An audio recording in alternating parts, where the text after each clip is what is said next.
kulanti wacan oo wanaagsan daawadayaal weli waxaan ku suganahay caasimadda dalka Soomaaliya ee Muqdisho shirkii culimada ayaan qayb ka ahaa aan ka soo qayb galay waxaa haatan ila fadhiya oo aan nasiib u yeeshay inaan warsi la yeesho Sheekh Maxamed Kulmiye Axmed Sheekh Maxamed Kulmiye Axmed waxa uu ka mid ahaa culimadii hore oo runtii wax ka akhrin jirtay ama darsiyo ka bixin jirtay idaacadda raadiyo Muqdisho lixdeemayadii fursad ayaan u haystaa maanta inuu mataqaan asagoo nool caafimaad qaba aanu halkan ku kulanay marka hore sheekh ku soo dhawow Liban show waa dhow adag marka hore inkastoo showga aan aqoon showgu waxa la dhahaa waa barnaamij waay waxaad iga warantaa waxaad tahay nin maaragtay sheekh culimo ah oo lixdeemayadii ka horeysay idaacaddii raadiyo Muqdisho ka howlgali jiray bal iga waran xiliyadaasi waxyaalaha aad qaban jirtay barnaamijka idaacadaas xiliyadaasi horta anoo aad u dhalinyaraan bilaabay markii hore qasaa'id nabi amaan la yidhaah oo ramadaaniyaadka barnaamijka ramadaanka lagu dari jiray yaan markii hore ka waxay jiray adiga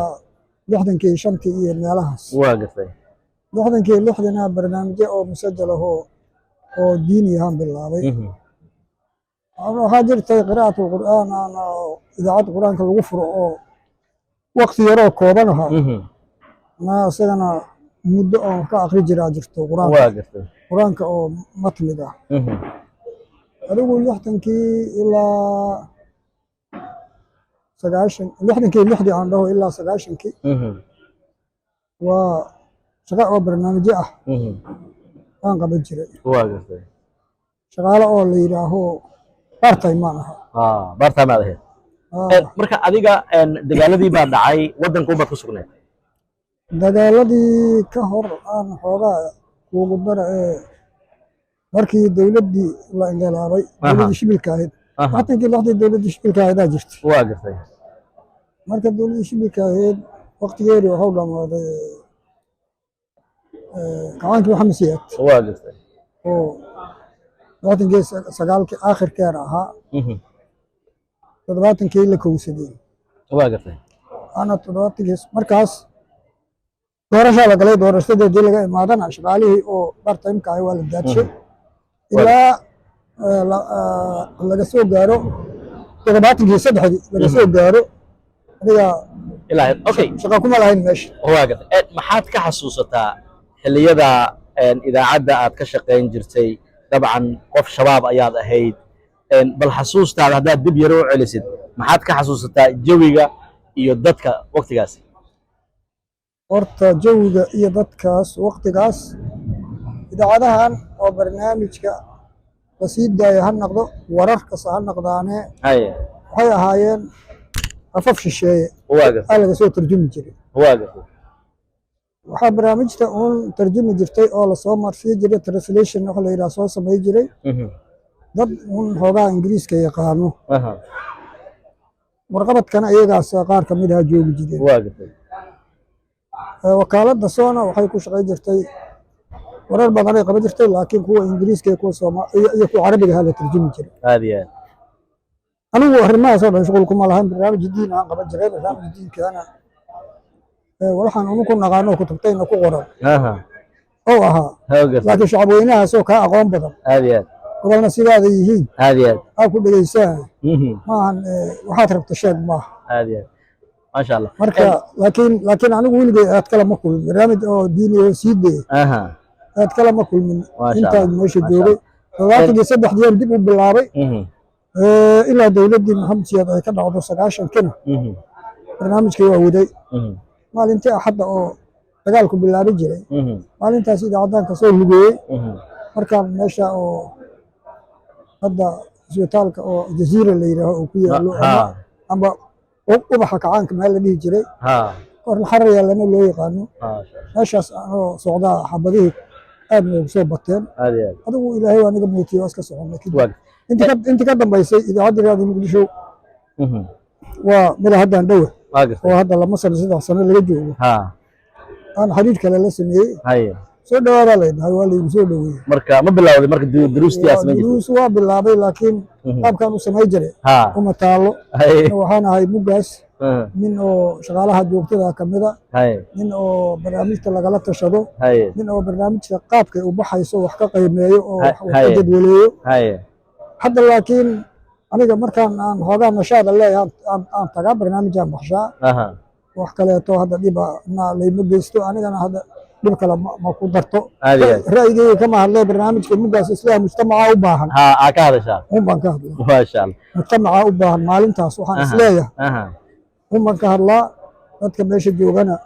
waa dad oo maaragtay ixtiraam wasaaradda waafinta sidee raba dad ixtiraam badanaa jooga oo kuwa qayb walba qaybtay ka horeysa bay wax ka qaadatay ilaa xad waa gatay su'aal kale haddaan ku weydiiyo hadda waxaad ka soo qayb gashay shirka caalamiga ah ee culimada Soomaaliyeed waa kii labaad sanadkii labaad la qabanayo maadaama adiguna aad ahayd sheekhiyaashii hore bal iga waran shirkan sideed u arkaysaa adi ahaan marka Sheekh Maxamed shirkan iyo shirkii ka horeeyaba waa shir oo dawladdu ay abaabushay kii hore waxa oo saldhig looga dhigay dhibka oo maaragta dhalinyarada shabaabka la yiraaho iyo ciidanka u dhaxeeyo ama dadka u dhaxeeyo sidii looga bixi lahaa iyo sidii la isuga kaasho lahaa kaasoo ku saabsanaa waa gartay kolley waa maal laga soo saaray qof walba noqoy ka dhigi kartay ka dhacday marka kaasu saasuu ahaa waa gartay wax hadda maaragtay Soomaalida waad ogtahay culimadeeru waxay leedahay jamiicooyin badan ama dawaa'if aan dhaho jamiicooyin fara badan ay leedahay oo inkastay muslimiin wada yihiin haddana muctaqadkooda waxyaala uun yar yar la isku khilaafsan yahay aad iyo markii hore iyo kanba dawladdu waxay codsatay in culimada aaraadeena meel la iskula shubo waa gartay oo dawladda la isgarab taago waa gartay si dhibka jiro waddanku uga baxo waa gartay hadda waddanka masaalixdiisana qof walba waa ka murgaysaa marka kaasi wuxuu ahaa waxuu mucayan ku ahaa sidii jamaacadaas shabaabka la is hortaagi lahaa qof walba waxay ra'yi ku kaalmay kartay ku kaalmaysay adi ahaan wadahadal lagu daro xataa waa la yidhi lala hadlo lagu dayo xataa waa jirta adi ahaan Sheekh Maxamed ahaan oo runtii wadankii nabad ahaa culimo ahayd oo aad soo joogtay haddana aad joogtid xilligan oo kale maxaad taloo u soo jeedin lahayd talada aan hadda soo jeedinayo horta aan kuu sheegay kii hore mowqifkiisa waa kuu sheegay halkaan hadda jiro madaxweynuhu shala maantan wuxuu yidhi waxaan rabaa culimo midaysan waa gartay si aan Soomaali midaysan u helno waa gartay marka ilaahay subxaanahu wa tacaala waqtasimuu bixablillaahi jamiican oo leeyahay walaa tafarraquu waa gartay marka wixii aayadda quraanka naska quraanka sheegaya madaxweynuhu hadoo codsaday annaguna inaan ku taageerno waxaan ahayn oo noo furan ma muuqda waa gartay aad baad u mahadsantahay roobna waa ugu yimid aad baad u mahadsantahay bas waa jireen